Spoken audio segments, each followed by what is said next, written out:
Olá, amigos. Esta é mais uma edição do programa Livros que Iluminam aqui na FEB TV. E hoje temos a satisfação de receber uma vez mais no nosso programa, nesse ambiente agradável que é a Biblioteca de Obras Raras da FEB em Brasília, Jorge Brito, que é colaborador da Federação Espírita Brasileira nessa área da pesquisa histórica. Brito, seja bem-vindo uma vez mais. Muito obrigado, Geraldo. É um prazer estar aqui. Que satisfação, Brito. Nós vamos conversar sobre um autor que é importantíssimo, foi médium, deixou uma contribuição valiosa, que é o Fernando de Lacerda. Em 2015, comemora-se 150 anos do seu nascimento, não é isso? Quem foi Fernando de Lacerda? Eu começo com uma curiosidade que Fernando de Lacerda foi um médium português. Ele nasceu em Loures, próximo a Lisboa. Ele nasceu em 6 de agosto de 1865. Foram seus pais, Francisco Augusto de Lacerda e Melo e Dona Maria de Gertrudes Rita. É interessante essa efeméride de nascimento dele, que coincide com o mês de lançamento do Céu e Inferno, de Allan Kardec. 1865. 1º de agosto de 1865, a primeira edição. Interessante. Não é uma, digamos assim, as coisas não ocorrem casualmente, né? Não foi por acaso. Foi todo um trabalho que ele desenvolveu. Não é por acaso, né? E a vida dele em Portugal, como é que foi? Fernando de Lacerda, dos 13 aos 18 anos, ele foi de Loures, ele foi para Lisboa, possivelmente estudar, não está dito muito bem claro, mas possivelmente estudar. Ele foi para a casa de um tio paterno de seus pais. Depois, em 1884, ele retorna a Lisboa, retorna a Loures, para ajudar o seu pai, que havia ficado viúvo.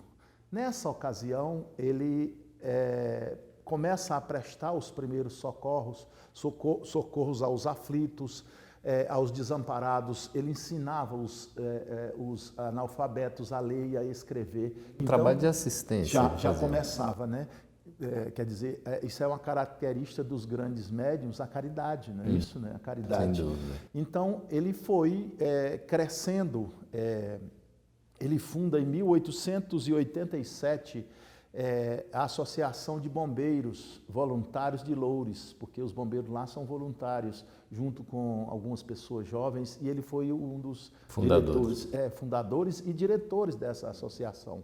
Ele também, em 1898, ele entra para a Polícia Civil e galga, até ali ele galga o cargo de subinspetor, já em Lisboa.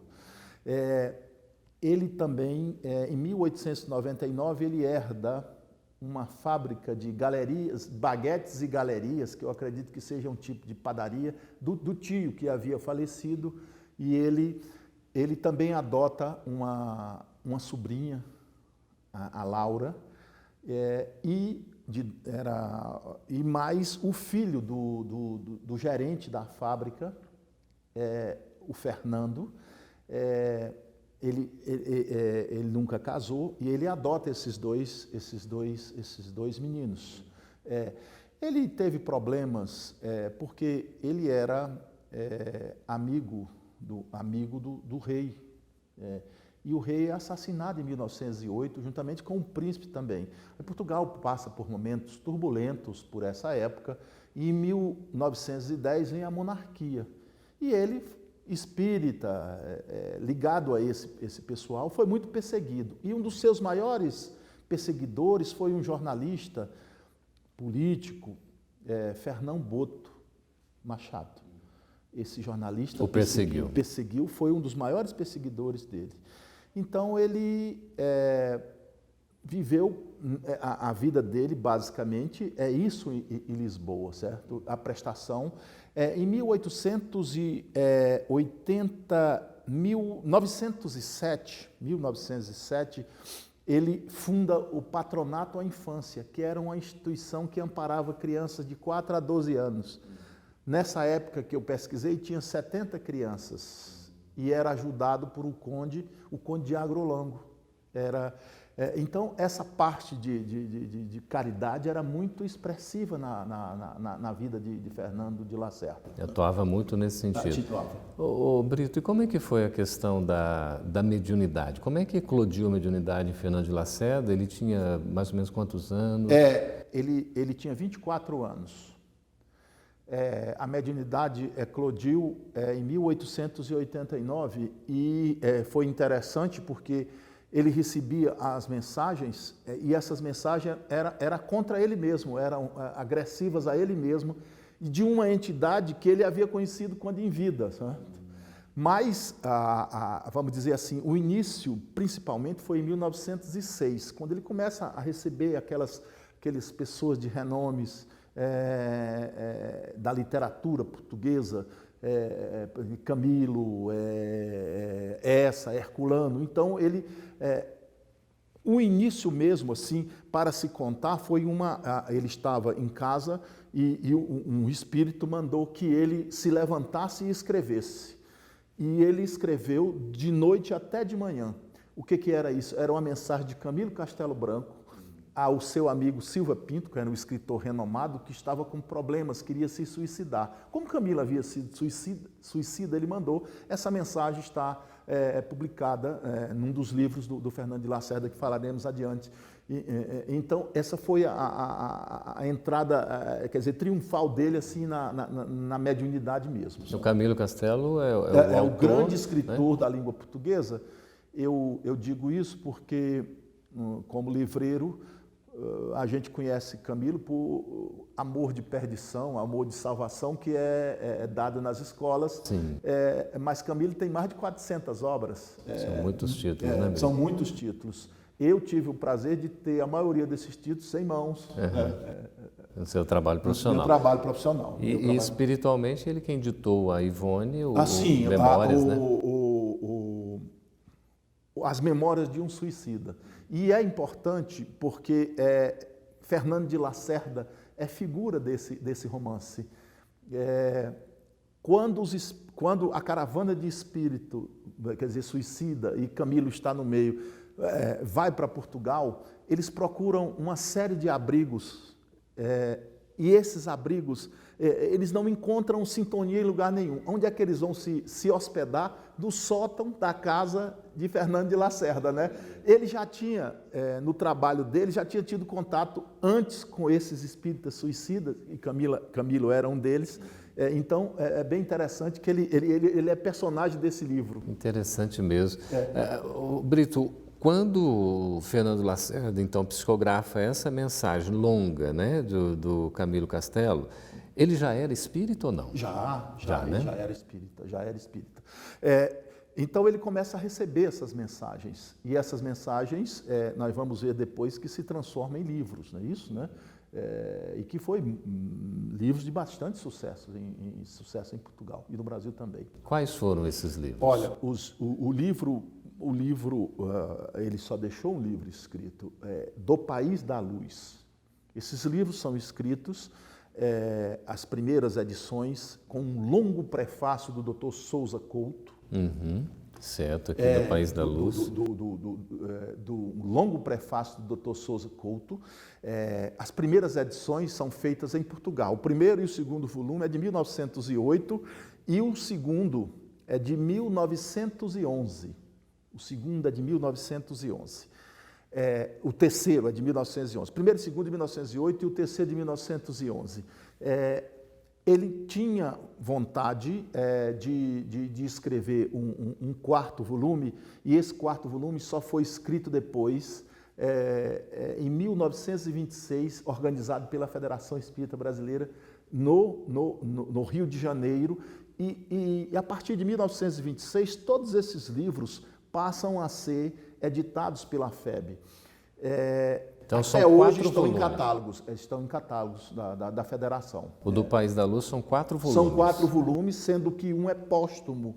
E é interessante porque quando no póstumo é ele que dá o prefácio, o Espírito Fernando Lacerda que dá o prefácio através de outro médium, não é isso, né? Esse é bem interessante isso. Em 1940, Almerindo Martins de Castro, que foi uma figura conhecidíssima na FEB, organizou um volume chamado Essa de Queiroz Póstumo, que você pode mostrar aí, 1940, que são as mensagens de Essa de Queiroz, recebidas pelo Fernando de Lacerda. São 27 mensagens, 25 recebidas por Fernando de Lacerda e 2 por Chico Xavier. Sabe?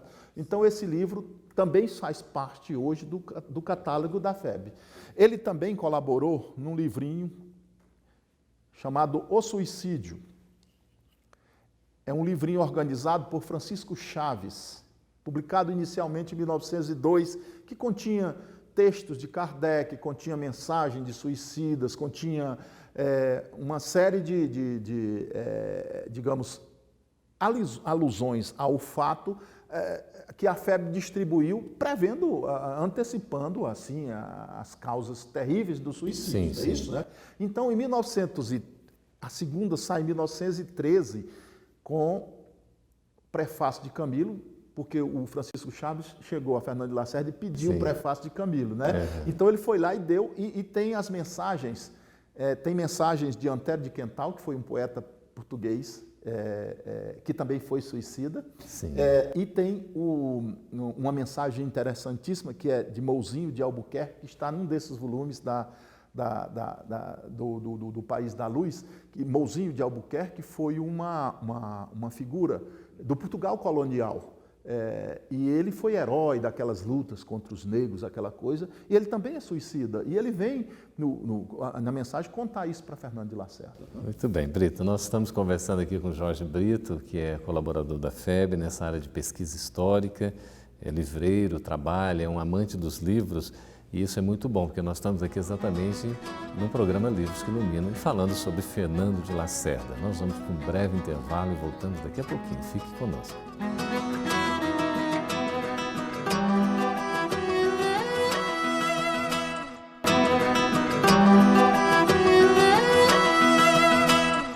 Estamos de volta com o programa Livros que Iluminam aqui na FEB TV, conversando com Jorge Brito, que é um colaborador da FEB nessa área de pesquisa histórica e falando sobre esse grande autor de uma contribuição extraordinária que é o Fernando de Lacerda. Comemoramos 150 anos de nascimento de Fernando de Lacerda. Nós estamos falando, Brito, sobre alguns livros de Fernando de Lacerda. Algum outro que você gostaria de citar? Olha, recentemente foi publicado em Portugal, agora no ano passado, em 2014, um livro chamado Mistérios do Além-Túmulo. Eu estou aqui com ele, vamos mostrar. Enquanto você fala do livro, é este livro aqui. É do Fernando de Lacerda? É do Fernando de Lacerda. Eu vou lhe dizer como é que foi escrito. Ele foi escrito a partir de uma pesquisa feita por mim em jornais, porque ele escreveu, quando ele esteve no Brasil, escreveu em vários jornais cariocas. Sim. E ele morou no Brasil, Ele morou no Brasil. Ele morou de 1911 a 1918.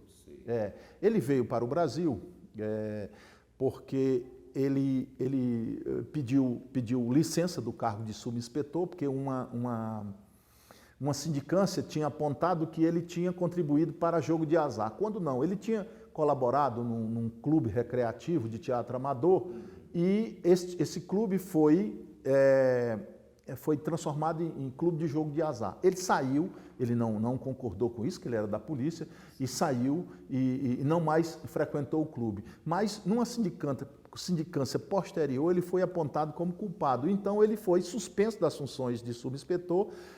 Então ele veio para o Brasil por essa época que ele já tinha, eu falei que ele era perseguido, ele tinha inimigos em Portugal, ele veio para o Brasil. E aqui ele aporta no Rio de Janeiro em 23 de julho de 1911. Tá? Então esse livro ele é feito a partir dos artigos que ele escreveu e também de psicografia, algumas inéditas que ele escreveu quando estava no Brasil. Outra coisa, ele é formado a partir de poesias que ele escreveu. Ele era poeta. Essas poesias, a maior parte é do acervo da Federação Espírita Brasileira, que você foi um dos que autorizou a cópia para para a Federação Espírita Portuguesa e para a Dona Manuela, não é isso? Consulta aqui na própria Biblioteca de Obras Raras. A organização é da Dona Manuela Vasconcelos. E a colaboração é minha Certo. e aqui da nossa Federação Perfeito. Espírita Brasileira. E a edição da Federação Espírita Portuguesa. Portuguesa. Geraldo, é interessante porque a edição desse livro é muito pequena, são 90 exemplares, Geraldo. 90 Quer dizer, é uma exemplares. edição histórica mesmo. É uma edição histórica de recuperação. Então, nós contribuímos aí com o Fernando de Lacerda para a divulgação da sua... Porque, além dele psicografar, ele escrevia sobre loucura, sobre desobsessão, ele tinha mediunidade de vidência, ele tinha mediunidade de cura. Então, tudo isso contribuiu para que ele se tornasse um jornalista. Uhum. O Mistérios do Além-Túmulo. Jorge, quais os espíritos que se manifestaram, que ditaram mensagens, conteúdos, por intermédio de Fernando de Lacerda? Nós já falamos aqui de Camilo Castelo Branco e falamos também de Essa de Queiroz. Sim.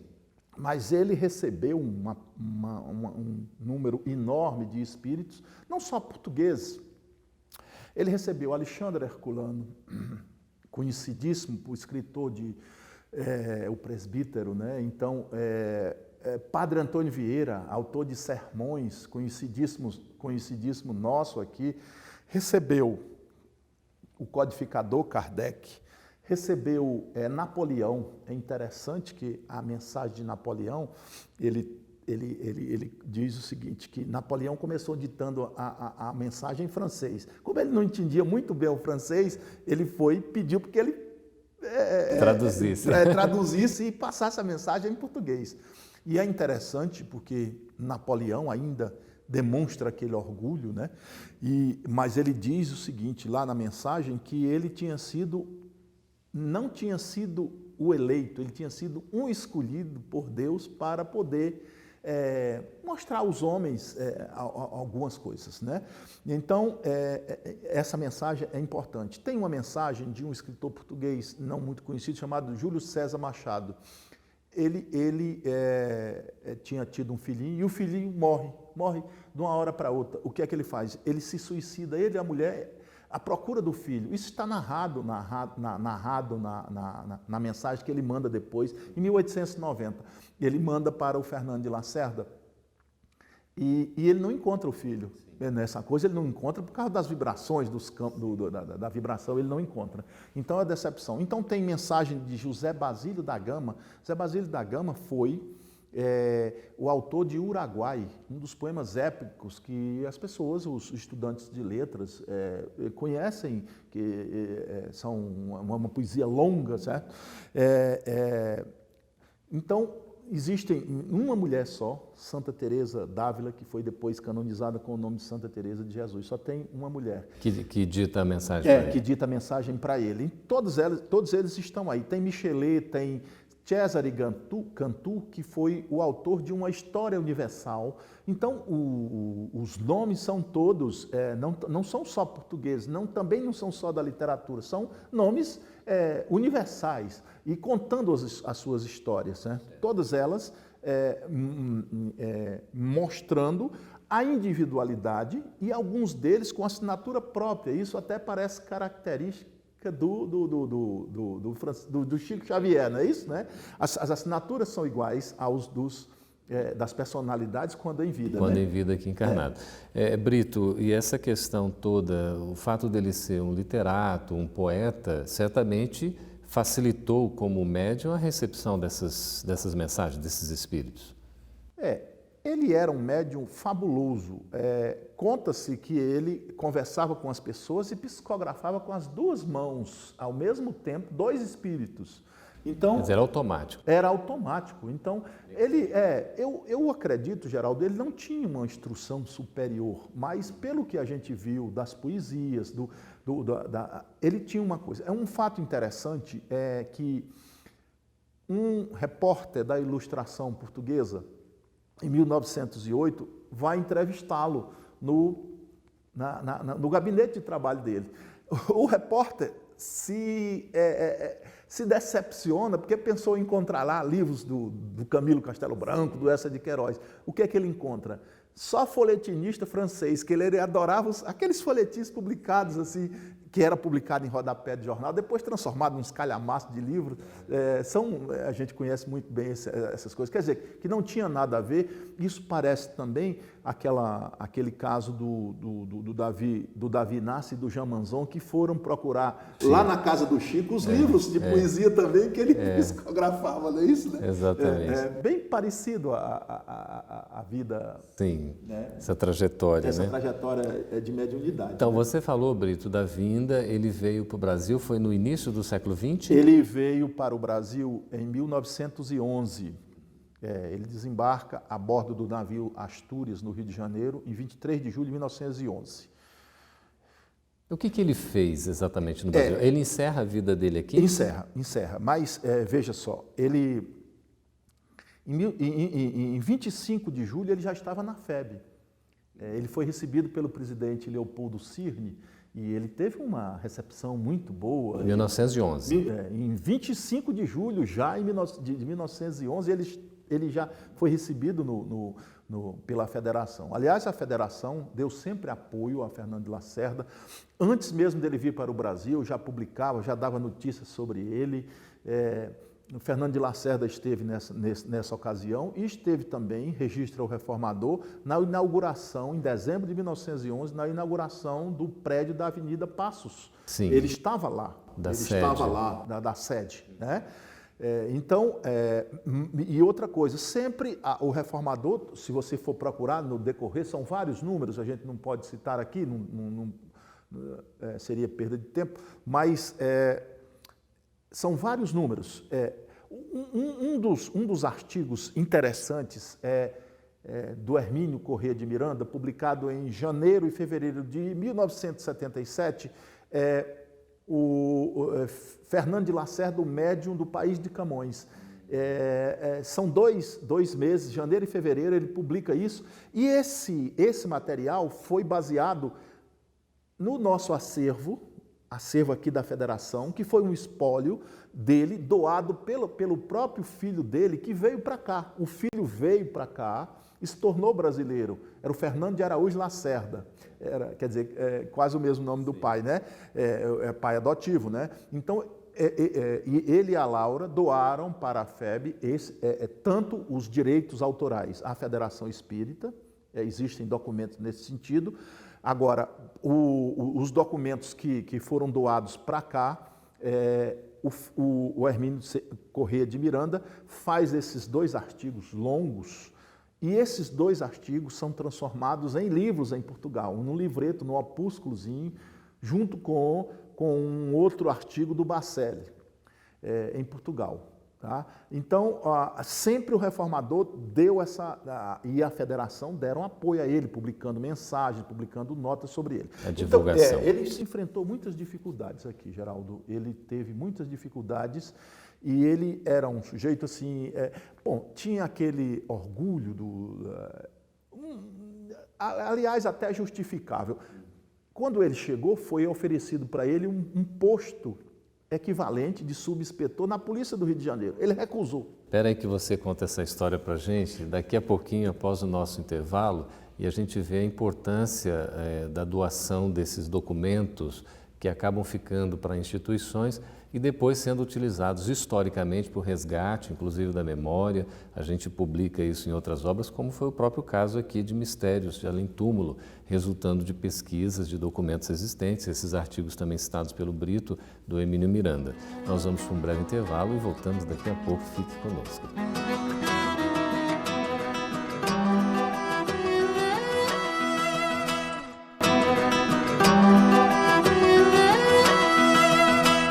Estamos de volta com o programa Livros que Iluminam, conversando com o Jorge Brito, que é pesquisador nessa área de história, que nos dá um apoio nesse levantamento da história do movimento espírita brasileiro e mundial. Brito, nós estamos falando sobre Fernando de Lacerda, você estava dizendo de algumas dificuldades que ele enfrentou aqui no Brasil também.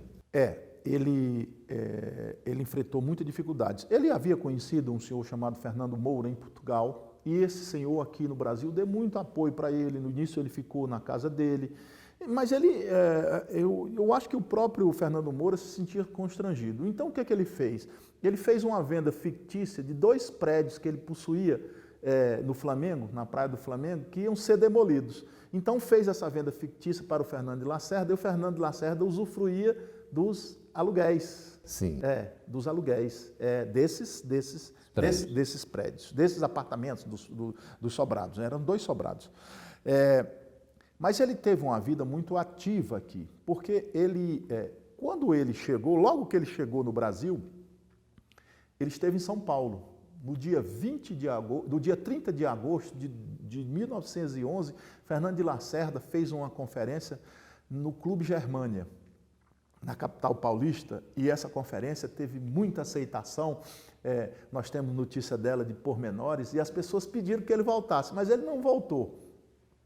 E ele ficou escrevendo em vários jornais. Se instalou no Rio de Janeiro. Se instalou no Rio de Janeiro. Então, ele tinha...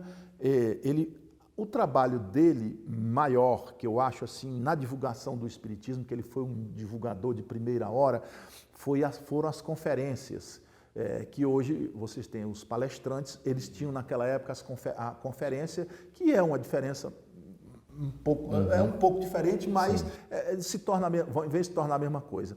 E ele era amigo, as conferências dele no estado do Rio de Janeiro são muitas que eu descobri, e ele era amigo do Viana de Carvalho, que era um grande conferencista, tribuno, né? O tribuno do ICOR, né? Isso, né? Tribuno lá do nosso Ceará, e também de Inácio Bittencourt, que é um vulto também que nós precisamos voltar a ele, porque foi um português também naturalizado que ficou aqui no Brasil e que teve muita atuação no espiritismo aqui, tá? Então, essa vida de Fernando de Lacerda foi assim, muito intensa no Brasil e na divulgação. No Brasil. Ele ficou 7 anos aqui, de julho de 1911 a agosto de 1918, quando desencarna. Ele desencarna, então, em 1918. É interessante que é no mesmo dia do nascimento, 6 de agosto de 1918, ele teve um problema de uma hérnia estrangulada e ele teve que ir para o hospital e pegou uma infecção generalizada, e ele desencarna nesse período, né? Aí ele estava com que idade? Ele tinha, por essa época, Ele é de quando mesmo? Ele é de 65. 65, foi 18, por aí, 60 e poucos anos, né? Ele não, quer dizer, ele não ficou muito, mas para a época mas 7 anos intensos aqui no Brasil, né, Brito? Sim, muito intensos, né? Assim, de trabalhos, né, Geraldo? Porque ele vivia para trabalhar. Exatamente, já está refazendo as contas, que são 50 e poucos anos, né? É de 65 para... Né? São 65 para 18, né? Exatamente, Muito bem, são 35 na verdade, né? Mais 18, aí dão 53 anos. Mas é uma vida muito intensa. Aqui no Brasil, então, ele trabalhou na divulgação pela palavra, são as conferências. Curas que ele tinha. Os artigos que ele escreveu nos jornais, no início eram aqueles artigos que tinham muitos leitores, que eram psicografia ele psicografou Dom Pedro II, que era chamado, que se assina Pedro de Alcântara, não é isso, né? Psicografou um desses papas aí, certo? Psicografou várias figuras famosas, mas aí quando ele começou a escrever sobre loucura, sobre casos de suicídios que ele conhecia, então ele passou isso para o jornal, para poder passar os exemplos para as pessoas, né? Porque, até como prevenção, né? Porque você consultando esses jornais da época e de todas as épocas, o número de suicídio é muito grande. Então, o trabalho de Fernando de Lacerda na prevenção desse suicídio foi interessante, que tem também artigos que ele escreveu, assim, Espiritismo e Catolicismo versus Catolicismo. Então ele se tornou um repórter. Ainda falta um jornal para pesquisar, que é o jornal do Comércio do Rio de Janeiro, que eu não consegui pesquisar. Ele também colaborou nesse jornal.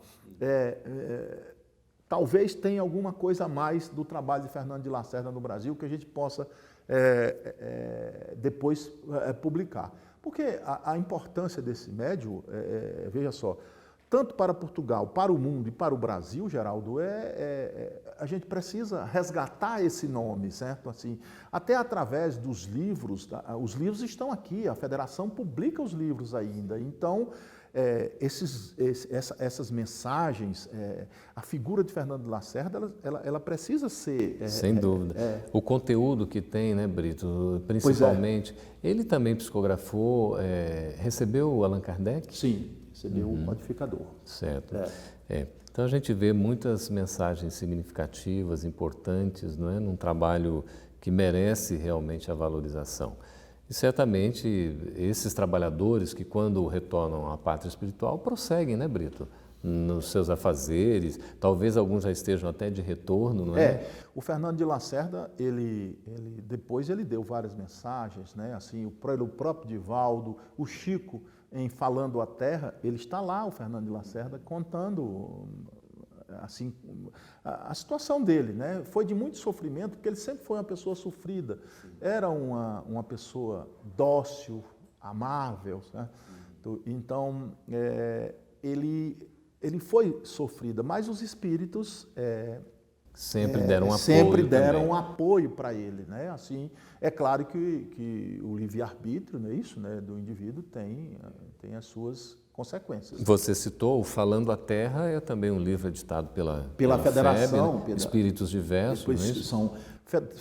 Falando a Terra é um dos 400 livros do Chico Xavier de importância fundamental para quem conhece a história do Brasil, porque ali está Rui Barbosa, está José do Patrocínio, está todas as pessoas que participaram, tem advogados, espíritas, tem. Então, você nota, tem uma comunicação do Medeiros de Albuquerque, quem quiser, leia, porque é interessantíssimo. Medeiros de Albuquerque foi um escritor político, e ele tem vários livros publicados. É interessantíssimo o que o Medeiros de Albuquerque conta da figura de um espírita que não transformou a vida dele no plano material, mas sim no plano espiritual. E Fernando de Lacerda, Brito, se a gente pudesse traduzir em algumas palavras, se isso é possível, tamanha a grandiosidade, né, a importância da missão desse espírito aqui na Terra, como é que a gente poderia traduzir a importância de Fernando de Lacerda para a divulgação do bem, da caridade, para a divulgação do Espiritismo? Olha, nós falamos aqui da vida de Fernando de Lacerda em Portugal e no Brasil, mas nós temos aqui esse livro, Fernando de Lacerda, o Médium Português, que é de Dona Manuela Vasconcelos. As pessoas vão encontrar sobre a vida de Fernando de Lacerda. Tudo isso que você me pediu aqui está escrito nesse livro. Que bom. É uma pena que ele não tenha distribuição no Brasil. Tem que escrever diretamente para ela e pedir. Já deve estar em mais de uma edição. Conta a vida de Fernando de Lacerda, toda a vida de Fernando de Lacerda. Fernando de Lacerda, o médium português. Ele também é edição lá de Portugal, né? Ele é de Portugal. Certo.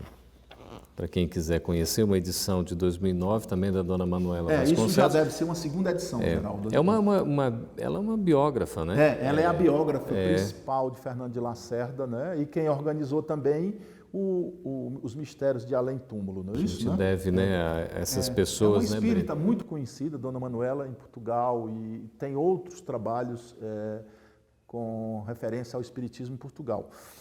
Com referência a esse livro, eu gostaria de destacar o final desse livro, que é sobremaneira emocionante. Certo? Dona Manuela é médium e psicografou uma mensagem de Fernão Boto Machado. Certo? Então, conta a história, a mensagem conta a história, porque ele foi um dos maiores inimigos de Fernando de Lacerda. E Dona Manuela conta que quando ela foi escrever o livro, ela sentiu a presença de uma entidade. E não era o Fernando de Lacerda. ela depois confirmou com o Divaldo, era o Boto, Fernão Boto. O que tinha sido adversário. Que tinha sido adversário dele. E nessa mensagem, o Fernão Boto desencarna, ele foi inclusive cônsul. Na época que o Fernando de Lacerda esteve aqui, em 1912 e 13, ele foi cônsul de Portugal no Brasil. Quer dizer, ele veio aqui e ele conta na mensagem que ele veio, ele esteve próximo ao inimigo dele, que ele achava que era inimigo, e ele conta que ele lia os livros do Fernando de Lacerda. Então ele diz aí o seguinte, que ele desencarnou em 1924, quer dizer, Fernando de Lacerda em 18, ele em 24. Então ele passou por uma situação muito turbulenta na espiritualidade. E quem é que foi socorrê-lo? Fernando de Lacerda. Olha só. Então os dois se encontram, certo? E o próprio Fernando, diz que eles já tinham vivido antes, numa encarnação anterior, e que o que ele passou ali era um resgate. Do passado. Essa mensagem está no final desse livro, é importante que se leia. E a mensagem do Boto de Lacerda é fenomenal, porque ele diz o seguinte: eu quero bradar a todos que Fernando de Lacerda sempre foi inocente das acusações, né? E com essa frase, essa expressão, declarando a inocência desse grande trabalhador Fernando de Lacerda, nós vamos encerrando aqui o nosso programa Livros que Iluminam, agradecendo, viu, Brito, a sua presença uma vez mais aqui em nosso programa. Muito obrigado.